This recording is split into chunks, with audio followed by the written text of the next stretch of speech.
I quit my dream corporate job in New York City, cancelled my American visa, and moved back to Ireland to smash my sales agency. Been doing it now for 6 months. It's been going really well, and I just went for a coffee and I decided I want to start smashing some YouTube videos. I think my plan is going to be one video a week, raw video talking about my business, and some other crap because I enjoy doing it, and that's about it. So I feel a lot more awkward than I should feel here, but it's fine. So yeah, 6 months ago, I had a New York City corporate job. I think my OTE was like 120k. I hated the job. My aura was being farmed. So I was like, right, I need to get out of this situation. This sucks ass. So I had a lot of people reaching out to me wanting my services, but I kept saying no because I had a job. So I realized, right, let's try take one client on. So I took one on, didn't have a clue what I was doing. They sent the money.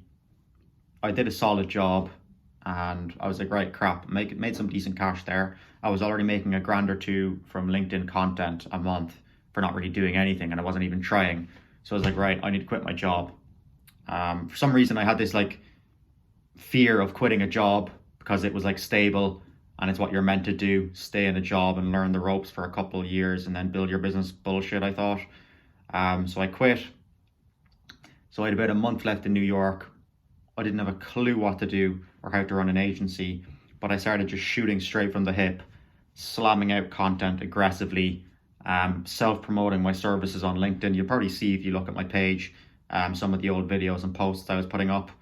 And then, yeah, bang, this investment banker dude that owned a rescue or a septic tank company in Long Island, basically selling shit. We'd met with regards some oil and gas crap prior in my job, and he was interested in just hearing about my cold calling services. So we went for lunch. He was like, right, let's do it. So bang, second client, some random guy that owned a septic tank company in New York. And yeah, started calling restaurants in Long Island, selling them septic tanks.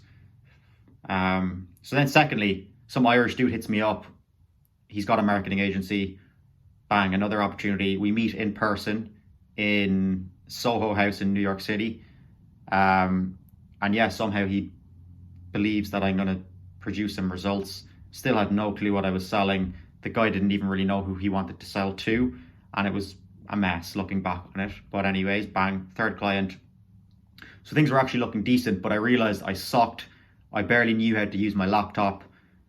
So I was like, right, I need to pull an ace from my back pocket here. And I hit up a dude that does some training with me. His name's Ryan. And then he basically just took my business and told me I was being an idiot. You need to do this, this, this, and this. Stop being an ADHD dickhead. And I listened and I actioned it, and bang, shit started working quite well. So then, yeah, I left New York City. I remember being in the airport thinking, crap, I need to take on clients here, not churn them, and actually make some money, because now my balls are on the wall. I have to actually produce here and make some cash for myself because I have no guaranteed income from a job. And then got an email from a client, hey, we'd like to renew.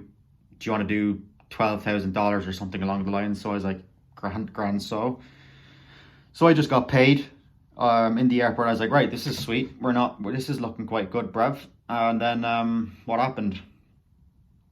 From there, yeah, I started taking on new clients, being very selective with who I took on, because smaller companies or kind of companies that don't understand sales, blah, blah, blah, they're going to churn because they expect results immediately. So I started being very careful with who I worked with, particularly noticing that Europeans and British were very difficult to deal with, trying to penny pinch, control little small things, details that don't really matter, versus Americans.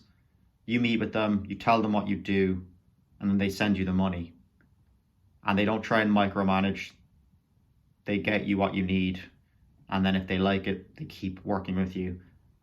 And they just move at speed. Versus Brits and Europeans, just been a constant pain in the ass to deal with. Wanting to pay half, trying to nickel and dime. asking stupid questions. And this isn't just what I've noticed, and it's probably a generalization, obviously not always the case. So yeah, try to really focus on the US companies because they can just pay, they got more money, and they're good to deal with. So I'm very glad that that's been the companies I've been working with mainly. Yeah, this video's a bit all over the place, but what next? Yeah, my business now, been up and running, I think about 6 months. Every month I've been growing, which has been great. This month I'm about to do a record month, which has been epic. And yeah, the plan for the end of the year is I have a certain revenue target that I want to hit. I want to hit 30k followers on LinkedIn, and then a couple other bits and pieces that I don't really want to talk about here. But yeah, I'm looking forward to slamming a video a week here, getting more comfortable on the camera and not being self-conscious. And yeah, just looking forward to growing the business, learning along the way. And yeah, that's about it. I hope you have a good week. Appreciate you guys.